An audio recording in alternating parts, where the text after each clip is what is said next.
जय शिव शंकर शंभू। स्वागत है आपका आपके चैनल में परलोक और परमात्मा। अक्सर लोगों को ऐसा लगता है कि पता नहीं भगवान है भी या नहीं। इतनी धर्म की बातें, इतनी कर्म की बातें, प्रारब्ध में किए कर्म, पुण्य कर्म, पाप कर्म, कोई कहता है सब कुछ जो भी हो रहा है वो किस्मत में लिखा है। तो आज मैं कुछ इन्हीं बातों पर चर्चा करूँगा। हो सकता है कुछ लोगों के मन में जो सवाल हो, कुछ भ्रम हो, वो इस वीडियो से दूर भी हो जाएंगे।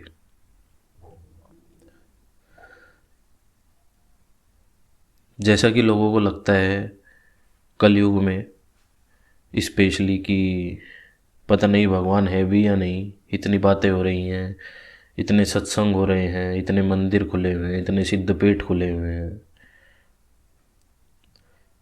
क्या हमें भगवान प्राप्त हो भी सकते हैं? नहीं। क्या जो नियम कानून अध्यात्म में बताए जाते हैं ये सब फॉलो करने चाहिए या नहीं करने चाहिए? क्या इन्हें फॉलो करने से कुछ होगा भी या नहीं?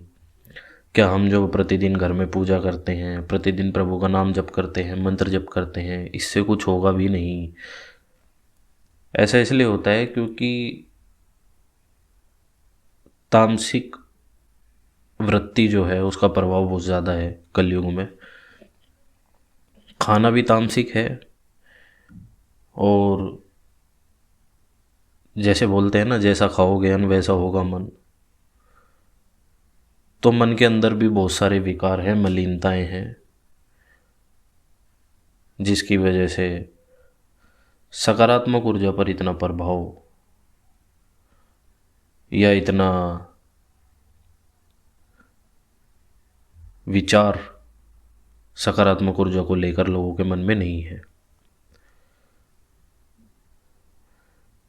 देखिए, मैं इस बात को कुछ एग्जाम्पल से समझाता हूँ, कुछ उदाहरण देकर समझाता हूँ तो आप अच्छे से समझ पाएंगे।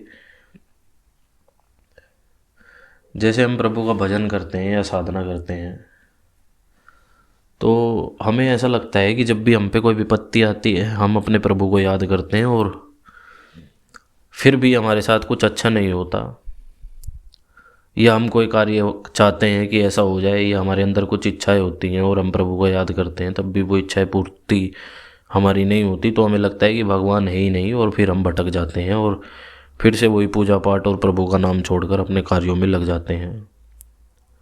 मन चंचल है, भागता है बुराइयों की तरफ, तामसिक चीज़ों की तरफ आकर्षित जल्दी हो जाता है, मलिनता जल्दी आ जाती है। मन की वृत्ति ही ऐसी है क्योंकि माया चीज ही ऐसी है। आप इस बात को ऐसे समझिए कि आपको अगर कोई खाने की वस्तु चाहिए या कोई ऐसी इच्छा है जो आप चाहते हैं पूरी हो जाए, तो आप अगर अपने पिता से उसकी प्रार्थना करते हैं या रिक्वेस्ट करते हैं तो वो चीज़ आपको मिल जाती है। तो क्या आप अगर किसी और के पिता से वही चीज़ मांगेंगे, प्रार्थना करेंगे, रिक्वेस्ट करेंगे तो क्या वो आपको दिला देंगे?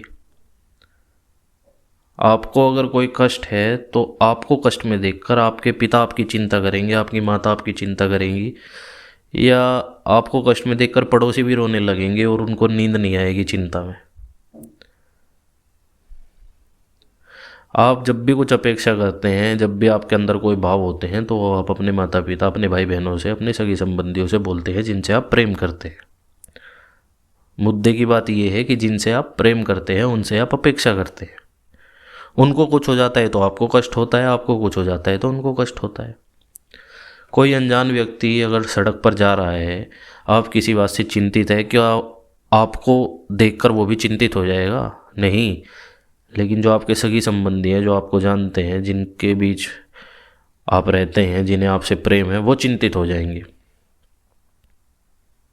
आपका उनके प्रति भाव है क्योंकि, और उनका आपके प्रति भाव है। जब प्रभु से आप कुछ मांगते हैं तो क्या प्रभु के प्रति आपका कुछ भाव है? ये बताइए।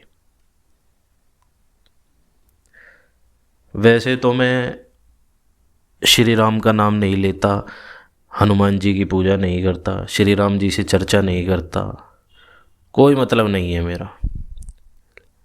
कभी 15 दिन में, 1 महीने में शायद मैंने पूजा कर ली बैठ के, या श्री राम का स्मरण कर लिया, या कुछ सुन लिया उनके बारे में। फिर मुझे काली माता अच्छी लगने लगी, फिर मैंने काली माता का भजन करना शुरू कर दिया। फिर मुझे शिव जी अच्छे लगने लगे, फिर मैंने राम जी को छोड़ दिया, काली माता जी को छोड़ दिया, फिर मैंने शिव जी का भजन करना शुरू कर दिया। मैं कहीं फंसा, मुझे कोई कष्ट आया, मैंने राम जी को पुकारा, अरे राम जी नहीं आए, बात नहीं बनी। फिर मैंने काली माता को पुकारा, काली माता भी नहीं आई, बात नहीं बनी। मैंने शिव जी करना शुरू कर दिया। जब मुझे डर लगा, शिव जी कर लेता हूँ, शिव जी सुन लेंगे। मेरा किसी के प्रति भाव ही नहीं है, तो क्यों सुनेंगे वो मेरी। आप किसी मुसीबत में फंसते हैं, प्रभु को याद करते हैं, प्रभु मैंने तो कभी किसी का बुरा किया ही नहीं, मेरे साथ ये क्यों हो रहा है, मैं तो सबके साथ अच्छा हूँ या अच्छी हूँ, आप कभी मेरी मदद क्यों नहीं करते प्रभु। अरे प्रभु से कोई रिश्ता थोड़ी बना रखा है आपने, न उनके प्रति कोई भाव है आपके अंदर। इसलिए मैंने ये बताया हुआ भी है अपनी एक वीडियो में कि सबसे उत्तम अवस्था है जब आप प्रभु के प्रति भाव रखें, उनसे एक रिश्ता बना ले, उनसे बातें करें। ये मंदिर में खड़े होके घंटी बजाना, तेज आवाज़ में स्तुतियाँ करना 2 मिनट के लिए, 5 मिनट के लिए, इससे कुछ नहीं होने वाला, कुछ नहीं होने वाला इससे।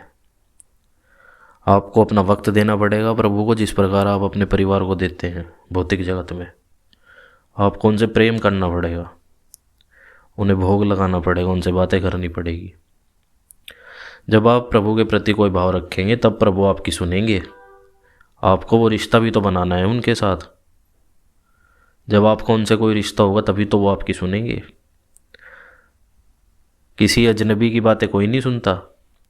अब सब कहेंगे कि प्रभु तो वे तो जगत पिता हैं, सब कहते हैं कि हम उन्हीं के अंश हैं। सब में भगवत भावना रखो, मेहनत तो करनी पड़ेगी कुछ पाने के लिए। जब आप साधना करते हैं, आप तप करते हैं, आप प्रभु को बताते हैं कि वो आपके लिए बहुत खास हैं, आप उनसे बहुत प्रेम करते हैं और उनसे मिलने के लिए तड़प रहे हैं। इसलिए कहते हैं कि व्याकुलता होनी बहुत ज़रूरी है। आप जब भक्ति करते हैं, अगर आपके भक्ति करने पर आपके आंसू टपक रहे हैं, आप प्रभु के लिए तड़प रहे हैं, तो आपको 1000 साधनाओं का फल मिल जाएगा इसमें। पर वो भाव लेकर तो आओ अपने अंदर। अक्सर आपने देखा होगा, जैसे ही आप किसी मुसीबत में फंसे, बहुत से लोग हनुमान चालीसा पढ़नी शुरू कर देंगे। कोई भय लगा तो हनुमान चालीसा पढ़नी शुरू कर देंगे, मंत्र पढ़ना शुरू कर देंगे। अरे इस मंत्र में वो शक्ति है, हनुमान जी का मंत्र पढ़ने लग जाता हूँ, शिव जी का मंत्र पढ़ने लग जाता हूँ। अरे मंत्र को जागृत करना पड़ता है पहले। जब आप मंत्र को जागृत कर लेंगे तब उसके अंदर प्रभु का आशीर्वाद और ऊर्जा उत्पन्न होती है, तब वो कार्य करता है। हम भगवान के नौकर हैं, भगवान हमारे नौकर नहीं है। और नौकर कभी आदेश नहीं देता, रिक्वेस्ट करता है। आपको भगवान से रिक्वेस्ट करनी है, तड़पना है उनके लिए, तब वो आपके कार्य करेंगे। प्रभु मेरी मदद करो कहने से भगवान मदद नहीं करते। ये तो भगवान के द्वारा बनाई गई नीति है। अगर आप सच्चे हैं तो आपके साथ कुछ बुरा नहीं होगा। अगर कुछ बुरा हो भी रहा है प्रारब्ध के कर्मों से, तो कुछ दिनों बाद सब ठीक हो जाएगा। दुख भी है, सुख भी है। लेकिन अगर आप चाहते हैं कि प्रभु आपकी सुने,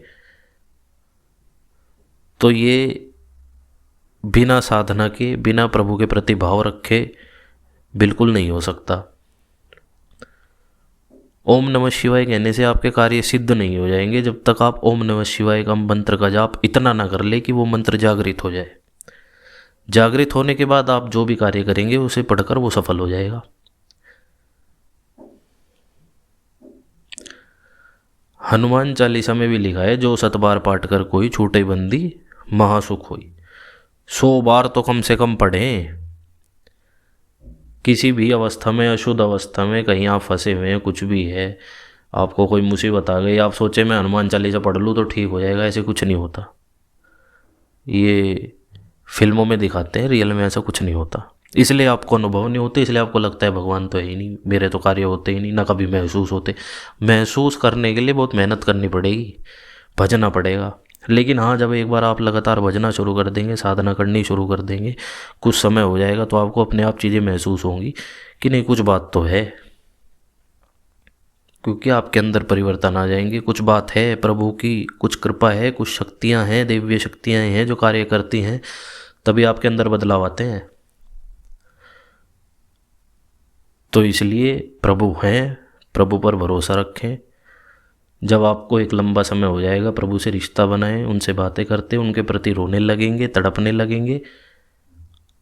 स्मरण मात्र से ही, प्रभु के स्मरण मात्र से ही आपके कार्य हो जाएंगे। लेकिन जिस प्रकार आपको लग रहा है इस प्रकार कार्य नहीं होंगे। अगर आपको शिव जी से प्रेम है तो शिव जी को भजिए, भजते रहिए, पूरा दिन भजिए, पूरा दिन जाप करिए, मानसिक जाप करिए। मानसिक पूजा का बहुत महत्व बताया है अध्यात्म में। ये जो आप स्तुति करते हैं तेज तेज आवाज़ में, या 5 मिनट आपने हनुमान चालीसा कर ली घंटी बजाकर, ना करने से तो कुछ करना ही अच्छा है। ये बहुत अच्छी बात है अगर आप घर में दीपक लगाते हैं। लेकिन जो अवस्था आप चाह रहे हैं कि प्रभु आपकी बातें सुने, आपके कार्य करें, आपसे प्रेम करें, वो इन सब से नहीं होगा। उसके लिए तो आपको मानसिक रूप से प्रभु के साथ जुड़ना पड़ेगा, उनके प्रति भाव रखने पड़ेंगे। मानसिक जाप करिए जितना हो सके, अपना समय दीजिए प्रभु को, बहुत समय दीजिए प्रभु को अपना, तब चीज़ें आपके हिसाब से होंगी। जो आप सोचेंगे वही हो जाएगा, जो आप सोचेंगे वही हो जाएगा। लेकिन उस स्थिति तक पहुंचना पड़ेगा आपको, अपने आप कुछ नहीं होगा। प्रभु की शरण लेनी पड़ेगी, प्रभु को कहना पड़ेगा कि मैं आपकी शरण में हूँ, जैसा आप चाहें वैसा करवाएं, तब होगा। इसलिए अगर आपको लगता है कि हम तो किसी का बुरा नहीं करते लेकिन हमारे साथ ये क्यों हो रहा है, तो ये कर्म है, पहले के भी कर्म है, पुण्य कर्म है, पाप कर्म है, उनके अनुसार ही आप फल भोगेंगे। लेकिन आपको मेहनत करनी पड़ेगी, साधना करनी पड़ेगी, तभी आप प्रभु से कुछ मांग सकते हैं। किसी से कुछ मांगने के लिए भी आपको उस लायक बनना पड़ता है।